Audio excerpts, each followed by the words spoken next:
Olá, sou o professor Dimas, professor de História do ESAG Vestibulares.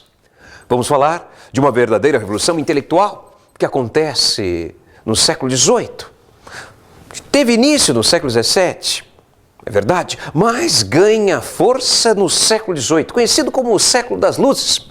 Estou me referindo a essa revolução intelectual, essa revolução cultural chamada Iluminismo ou Ilustração. Por que o nome Iluminismo? Por que a alusão às luzes? Ora, segundo os pensadores deste momento, deste período, a razão seria a luz que conduziria o homem à verdade do conhecimento.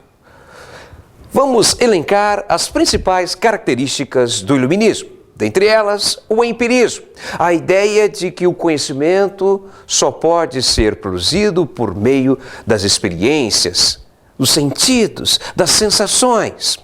É a teoria da tábula rasa do filósofo inglês John Locke. Para ele, o homem vem ao mundo com a mente como se fosse uma folha de papel em branco.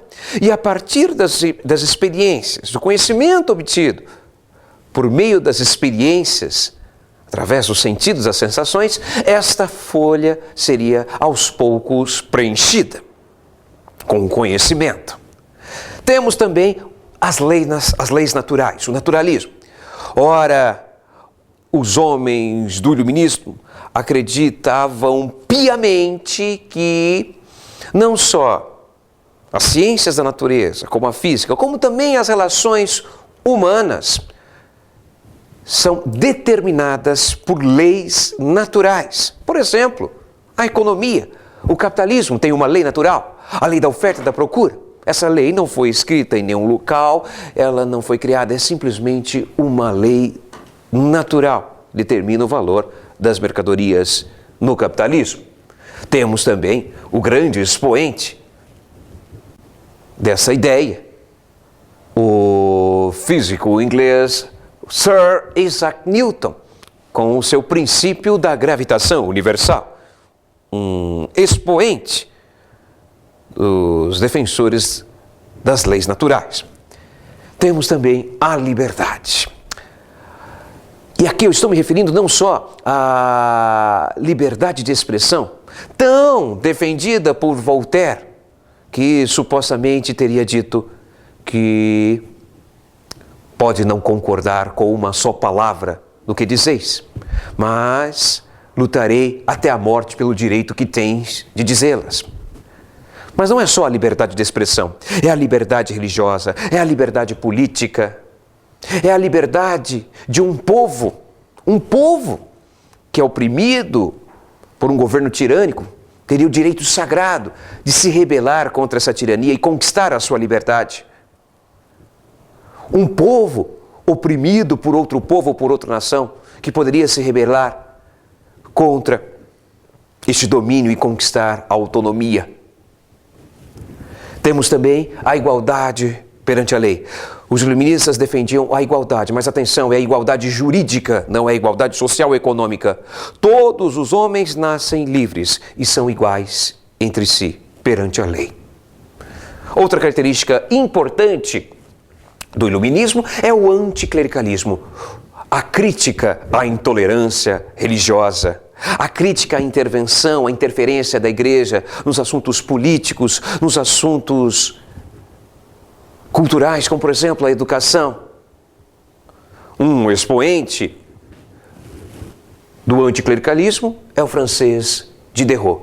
Diderot que uma vez disse: os homens só serão livres no dia em que o último rei morrer enforcado com as tripas do último padre.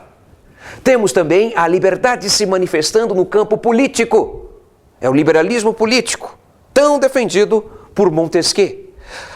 Em que consiste? Uma crítica à concentração de poderes nas mãos de uma pessoa, ou seja, a crítica ao absolutismo. Os iluministas defendiam a limitação dos poderes do rei por meio de uma constituição, ou então, e também por meio da divisão de poder.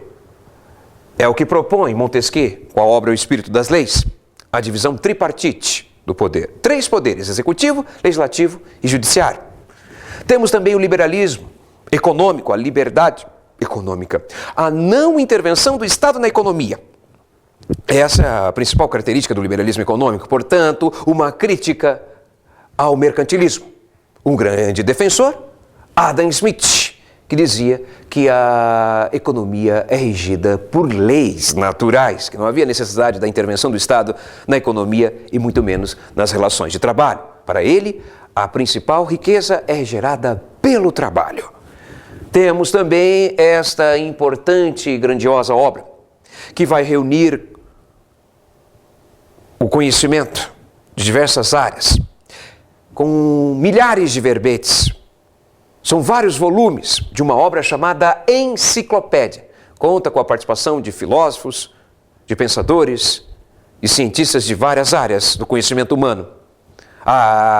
Esse conhecimento é reunido na obra organizada por Diderot e D'Alembert, a Enciclopédia. E, finalmente, nós temos o despotismo esclarecido, que é uma forma de governo que vai tentar conciliar o absolutismo, a concentração de poderes ainda nas mãos dos reis, mas com algumas práticas ou ideias iluministas. Repetindo, o despotismo esclarecido é uma forma de governo em que o monarca absolutista não abre mão do seu poder concentrado em suas mãos, mas adota algumas ideias ou práticas iluministas. Um grande exemplo é o primeiro-ministro de Portugal, Sebastião José de Carvalho e Melo, mais conhecido como Marquês de Pombal, primeiro-ministro do rei Dom José I, que implementou uma série de reformas modernizadoras em Portugal. Ok? É isso aí.